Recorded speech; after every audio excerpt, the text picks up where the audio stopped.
ఈరోజు వీడియోలో మనము ఒక కొత్త రకం బ్రీడ్ మేకలకు సంబంధించి ఒక కొత్త రకం బ్రీడ్ గురించి తెలుసుకుందాం.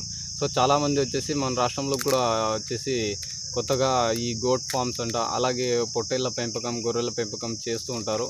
నార్మల్గా మనం చూస్తున్నటువంటి గొర్రెలు, పొట్టేళ్ళు వచ్చేసి ఒక 6 నుంచి 8 నెలల తర్వాత వెయిట్ అనేది మహా అంటే ఒక 25 to 30 కేజీస్ మాత్రమే రావడం జరుగుతుంది. కాకపోతే నేను ఈరోజు చెప్పబోయే బ్రీడ్ వచ్చేసి కేవలం 3 నెలలకే వచ్చేసి 30 కేజీల బరువు, 25 నుంచి 30 కేజీల బరువు అనేది తూగడం జరుగుతుందంట. సో వీటి గురించి నాకు వచ్చేసి నిన్న మహారాష్ట్రకు చెందినటువంటి కొంతమంది వ్యక్తుల ద్వారా తెలియడం జరిగింది. నేను మామూలుగా మ్యాంగో హార్వెస్టింగ్ చేసిన తర్వాత అక్కడ ప్యాకింగ్ చేసేదానికి వాళ్ళు మహారాష్ట్ర వాళ్ళు వచ్చారు. సో వాళ్ళు వచ్చేసి వాళ్ళని అడిగింటే వాళ్ళు ఈ బ్రీడ్ గురించి నాకు చెప్పడం జరిగింది. సో ఈ బ్రీడ్ గురించి చెప్పడం జరిగింది. అలాగే వాళ్ళు నెంబర్ కూడా ఇచ్చారు. మీకు కావాలంటే, ఎవరైనా కావాలంటే ఆ బ్రీడ్ని మీరు తీసుకొచ్చుకొని మన రాష్ట్రంలో వచ్చేసి అభివృద్ధి చేసుకొని మీరు కూడా మంచి లాభాలు పొందాలనుకుంటే మాత్రం వాళ్ళ నంబర్ని కూడా నేను కింద స్క్రీన్పై ఇస్తాను. మహారాష్ట్రలోని పూణే జిల్లా అంట వాళ్ళది. సో మీరు వాళ్ళని కాంటాక్ట్ అయితే వాళ్ళు పూర్తి వివరాలని కూడా మీకు చెప్తారు. సో ఈ బ్రీడ్ ఏంటి, ఎలా ఏంటి అని చెప్పి చూసుకున్నట్లయితే ఈ బ్రీడ్ పేరు వచ్చేసి సౌత్ ఆఫ్రికన్ బోర్ గోట్స్ అంట. సో ఇవి నార్మల్గా సౌత్ ఆఫ్రికాలో పెరిగేటటువంటి ఒక జాతి. వీటిని వచ్చేసి మహారాష్ట్రకు చెందినటువంటి ఎవరో ఒక రైతు ఫస్ట్ తీసుకొని రావడం జరిగిందంట. తీసుకొని వచ్చిన తర్వాత వాటిని పెంచిన తర్వాత అవి కేవలం 3 నెలలకే 25 నుంచి 30 కిలోల బరువు, అలాగే వచ్చేసి ఒక సంవత్సరం లేదంటే 1.5 సంవత్సరం తర్వాత గరిష్టంగా 150 కిలోల బరువు అనేది పెరగడం జరిగిందంట. సో ఈ మేకలు వచ్చేసి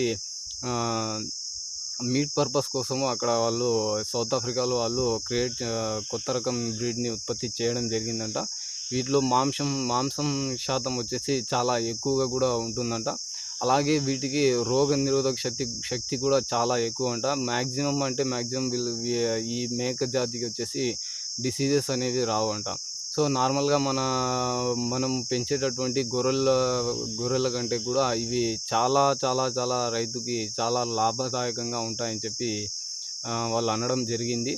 అంతేకాకుండా మార్కెట్లో కూడా వీటి మాంసంని ఒకసారి కొన్న వాళ్ళు మళ్ళీ కొంటారంట. అలా టేస్టీగా కూడా వీటి మాంసం కూడా ఉంటుందని చెప్పి చెప్పడం జరిగింది. సో మీరు కంపేర్ చేసుకున్నట్లయితే నార్మల్గా మనం పెంచేటటువంటి గొర్రెల కంటే వాటి బరువు అనేది చాలా అధికంగా కూడా పెరగడం జరుగుతుంది. అంతేకాకుండా మంచి లాభాలని కూడా పొందవచ్చు. నార్మల్గా వచ్చేసి ఇది వచ్చేసి సంవత్సరంలో ఒక 14 నెలల లోపలే 2 ఈతల పిల్లల్ని ఇస్తుందంట. అంటే దాదాపుగా 4 పిల్లల్ని ఈ మేకలు జన్మనిస్తాయంట. ఇవి వచ్చేసి పుట్టినప్పుడే వచ్చేసి ఒక 4 to 5 కేజీస్ బరువు ఉంటాయంట. ఆ తర్వాత వచ్చేసి 3 నెలలకు 2.5 నుంచి 3 నెలల వరకు మేకలు అనేవి పిల్లలకి పాలు తాపడం జరుగుతుందంట. ఆ తర్వాత ఈ పిల్లలకి పాలని ఇవ్వటం మానేస్తాయి.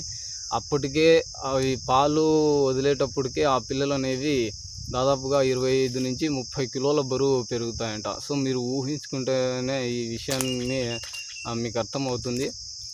30 కిలోల బరువు అంటే మా సైడ్ వచ్చేసి నార్మల్గా మా లోకల్లో దొరికే బ్రీడ్స్ వచ్చేసి ఒక సంవత్సరానికి పెరిగే బరువు వచ్చేసి ఇవి కేవలం 3 నెలల్లోనే పెరుగుతాయి. అంతేకాకుండా వీటిలో మాంసం శాతం కూడా చాలా ఎక్కువగా ఉంటుందట. కాబట్టి మీకు ఎవరికైనా కావాలంటే ఆ మహారాష్ట్రకు చెందినటువంటి ఆ రైతు నెంబర్ కూడా నేను కింద స్క్రీన్పై ఇస్తాను. ఎవరైనా చేయాలని ఇంట్రెస్ట్ ఉండే వాళ్ళు దీన్ని చేసుకుంటే చాలా లాభదాయకంగా ఉంటుంది. నేను ఎందుకు చెప్తున్నానంటే మామూలుగా వచ్చేసి చాలామంది ఈ పాడి పరిశ్రమని, డైరీ ఫామ్ని నిర్వహించి చాలామంది నష్టపోతున్నారు. సో ఈ డైరీ ఫామ్ని చేయడం కన్నా ఈ మేకల పెంపకాన్ని చేయడం అనేది మంచి లాభంగా ఉంటుంది. మార్కెట్లో కూడా మాంసానికి విపరీతమైన డిమాండ్ ఉంది. కాబట్టి వీటిని కనుక మీరు పెంచుకున్నట్లయితే చాలా బాగుంటుంది. అండ్ ఇంకొకటి వచ్చేసి మీరు కనుక వీటిని కొనాలనుకుంటే కేజీల లెక్కన వాళ్ళు ఆ పిల్లల్ని ఇస్తారంట. కేజీల లెక్కన అంటే మామూలుగా మాంసం పర్పస్లో చూసుకుంటే కేజీ వచ్చేసి 500 చొప్పున దొరుకుతుంది కదా. అలా కాకుండా వీళ్ళు బ్రీడింగ్ పర్పస్ కోసం అమ్ముతున్నారు కాబట్టి ఒక్కో కేజీ బరువు వచ్చేసి 1500 చొప్పున 1500తో వాళ్ళు ఇస్తారంట. సో ఎవరైనా స్టార్ట్ చేయాలనుకుంటే వాళ్ళు చెప్పేది ఏంటంటే 5 ఫీమేల్స్ ఒక మేల్ని తీసుకొని ఫస్ట్ ఈ ఫామ్ని స్టార్ట్ చేసుకుంటే చాలా బాగా లాభాలు ఉంటాయని చెప్పి వాళ్ళు చెప్పడం జరిగిందంట. మహారాష్ట్రలో దాదాపుగా అందరూ యువ రైతులు కూడా వీటిని ప్రారంభించారంట. మంచి లాభాల్ని కొంతమంది అయితే సంవత్సరానికి 60-70 లక్షలు కూడా సంపాదిస్తున్నారని చెప్పి వాళ్ళు చెప్పడం జరిగింది. కాబట్టి మీరు ఎవరైనా ఇంట్రెస్ట్ ఉండే వాళ్ళైతే నేను కింద స్క్రీన్లో కానీ డిస్క్రిప్షన్లో కానీ వాళ్ళ నెంబర్ పెడతాను. పూణే, మహారాష్ట్రలోని పూణే డిస్ట్రిక్ట్ వాళ్ళది. సో వాళ్ళని మీరు కాంటాక్ట్ చేసి మీకు ఏమైనా కావాలంటే ఎవరైనా గోట్ ఫార్మింగ్ చేయడంలో ఎవరికైనా ఇంట్రెస్ట్ ఉన్నట్లయితే వాళ్ళతో మీరు కాంటాక్ట్ అయ్యి మీరు ఈ బ్రీడ్ ఈ సౌత్ ఆఫ్రికన్ బోర్ బ్రీడ్ని తీసుకొచ్చుకొని పెంచుకుంటే చాలా మంచి లాభాలు ఉంటాయని చెప్పే ఉద్దేశంతో నేను ఈ వీడియో చేయడం జరిగింది. సో ఇది ఫ్రెండ్స్ ఈరోజు టాపిక్.